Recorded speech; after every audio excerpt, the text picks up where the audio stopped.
So as we continue for the estimating pile length, so piles can be divided into three major categories depending on the length and mechanism of the load transfer to the soil. So point-bearing piles, friction piles, and compaction piles. So for point-bearing piles, if the soil-bearing records establish the presence of bedrock or rock-like material at a site within a reasonable depth, piles can be extended to the rock surface. In this case, the ultimate capacity of the piles depends entirely on the load-bearing capacity of the underlying material. Thus, the piles are called point-bearing piles. So that's our illustration for the point-bearing piles and the friction piles.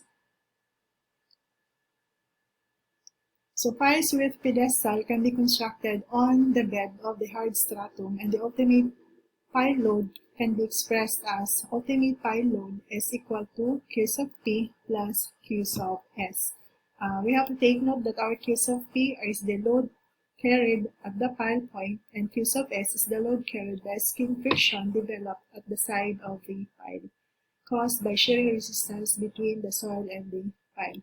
If the value for Q sub S is very small, Q sub S will be equal to Q sub P. For friction pile, when no layer of rock or rock-like material is present at a reasonable depth at the site, point bearing becomes very long and uneconomical.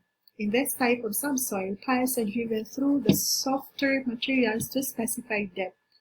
The ultimate load of the pile may be expressed by the ultimate pile load equation. However, if the value of Q sub P is relatively small, then our Q sub U is equal to Q sub S. These piles are called friction piles because most of the resistance is derived from skin friction.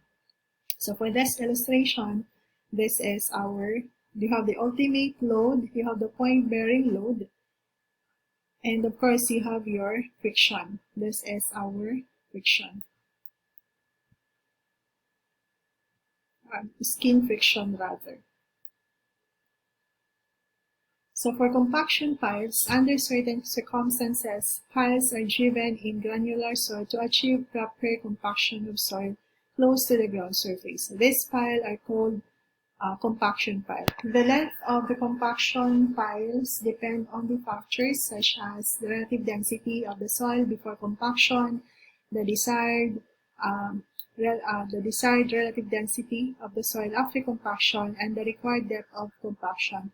These piles are generally short. However, some field tests are necessary to determine a reasonable length. Okay, move on to installation of piles. So basically, most of the piles are being driven into the ground, or they are being installed into the ground by means of hammers or vibratory drivers. There are also special circumstances that the piles can be inserted into the ground through jetting or partial augering. So we have here a pile driving equipment. So you have a drop hammer, you have a single acting air or stream hammer. So these are used in driving the pile into the ground. So for load transfer mechanism, so for this one, the load transfer mechanism from a pile to a soil is somehow complicated. So for us to have an understanding for this, let us consider a pile length of L. So this is our pile. It has a length of L. So the load on this pile is gradually increased from 0 to Q of Z equal to 0. So meaning to say, the load was increased gradually from 0 to equal to Q, which is Z is equal to 0 at the ground surface. Part of this load will be resisted by the side friction developed from the shaft, which is our Q sub 1, and part of the soil below the tip of the pile, Q sub 2. So how are Q1 and Q2 related to the total load? So if the measurements are made to obtain the load carried by the pile shaft, Q sub Z, at any depth Z, the nature of the variation found will be like the curve shown on curve 1 in figure B. So the frictional resistance per unit length per unit area at any depth z can be determined equivalent to this expression, wherein our P is the perimeter of the cross-section of the pile. If the load Q at the ground surface is gradually increased, maximum frictional resistance along the pile shaft will be fully mobilized when the relative displacement between the soil and the pile is about 5 to 10 meters. 5 to 10 millimeters rather, irrespective of the pile size and the length. So however, the maximum point resistance, our Q sub 2, which is equal to Q sub P, will not be mobilized until the tip of the pile has moved about to 10 to 25% of the pile width or diameter. The lower limit applies to adjoven piles and the upper limit to board piles. So the ultimate load shown in figure letter D, in this figure,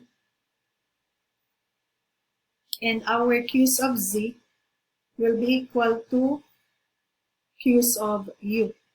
And therefore, our Q's of 1 is equal to Q's of S. And basically, it is obvious that the skin friction is mobilized faster at low settlement levels as computed to the point load. So at ultimate load, the failure surface in the soil at the pile tip, the bearing capacity failure caused by Q sub P, shown in this figure. Note that the pile foundation are deep foundations and that the soil face mostly in a punching mode, as illustrated in our previous discussion in the previous chapter. That is, the triangular zone is developed at the pile tip, which is pushed upward without producing any other visible slip surfaces.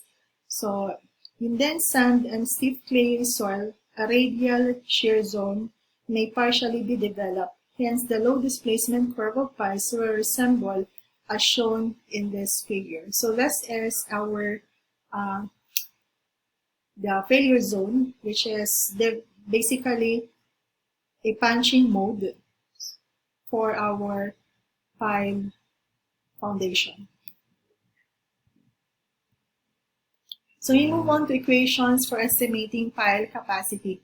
So the ultimate load capacity, which is denoted by Q sub U of a pile, is given by this equation. So ultimate load capacity of the pile is equal actually to the Q sub P, which is load carrying capacity of the pile point, plus Q sub S, which is our frictional resistance. And we know that our Q sub P is this one. This is at the bottom of our pile foundation. This is our Q sub S, our frictional resistance. This is frictional resistance to our ultimate load bearing capacity. This is our ultimate load bearing capacity Q sub U. So this illustrates the ultimate load carrying capacity of a certain pile. So for the point bearing capacity, which is our Q sub P, it can be equal to area of the pile tip multiplied to unit point resistance, or that is actually equal to the area of the pile tip multiplied to our cohesion multiplied to the bearing capacity factors and sub C plus our effective vertical stress at the level of the pile tip multiplied to our N sub Q, our bearing capacity factors. So for the frictional resistance Q sub S, the frictional resistance or skin resistance of the pile can be written into this equation. Summation of the perimeter of the pile section multiplied to the incremental pile length over which P and F are taken to be constant multiplied to our unit frictional resistance at any depth Z. So that is actually equal to the summation of P delta L multiplied to F. And for our allowable load Q's of all, that will be equivalent to the allowable load carrying capacity of each pile all over the factor of safety. So in general, the factor of safety ranges from 2.5 to 4 depending on the uncertainties surrounding the calculation of the ultimate load. So we have here formulas for the computation of our Q sub P and Q sub S. So let's start with the estimating our Q sub P, or the point load bearing capacity. For Q sub P, using the Mayer-Off equation, so for sand, according to Mayer-Off, his theory states that for piles in sand when C is equal to 0, so therefore Q sub P, the point bearing capacity, is equal to A sub P minus Q sub P, or that is equal to this equation.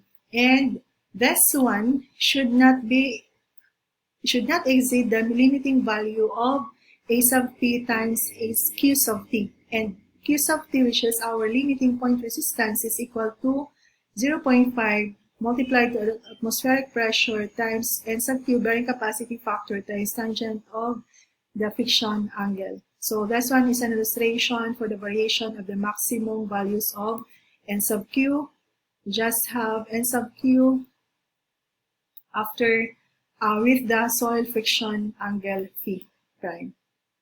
So on the basis of field observation, Mayer-Off also suggested that the ultimate point resistance Q sub P in homogeneous granular soil, where L is equal to L sub B, may be obtained from standard penetration numbers as, so if you're going to get the limiting resistance, you can, with a value of the standard penetration numbers, you can use this equation. This is equivalent to 0.4 atmospheric pressure times the standard penetration numbers times L all over the length of the pile, or over the diameter of the pile, less than, or it should be less than or equal to 4 atmospheric pressure times N sub 60. You have to take note that N sub 60, these are the average number of standard penetration number near the pile point, wherein that is about 10 D above and 4 D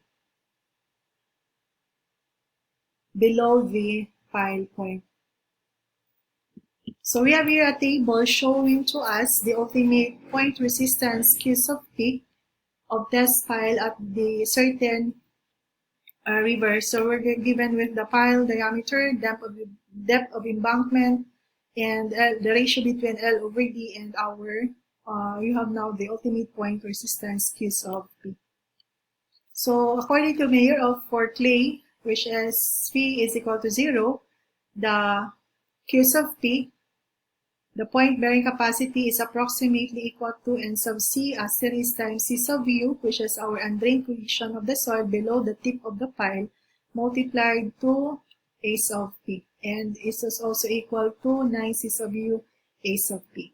For Vesic, according to Vesic, in his theory, to estimate the point bearing capacity Q sub P, that is equal to A sub P times Q sub P, which is equal actually to A sub P. Q sub P to him is equal to sigma sub O prime and sub sigma asterisk. This is sigma sub O prime is the mean effective normal ground stress at the level of the pile point, and that is equal to this equation. And our K sub O is our earth pressure coefficient at rest, which is 1 minus sine P prime. And our N sub Q, N sub sigma asterisk, is equal to this equation. So according to basic theory, N sub sigma asterisk is a function of the reduced rigidity index for the soil, and that is I sub RR, which is the reduced rigidity index of the soil, is equal to rigidity index all over 1 plus I sub R delta. And of course, you have here the specific illustration, the specific value for these parameters. This is the rigidity index equal to this. ES is the modulus of elasticity of the soil. Poisson's ratio, mu sub S. G sub S is the shear modulus of soil. Delta is the average volumetric strain in the plastic zone below the pile point. So in general, rigidity index for various soil ranges. For sand, relative density is 50% to 80%. Silt 5275.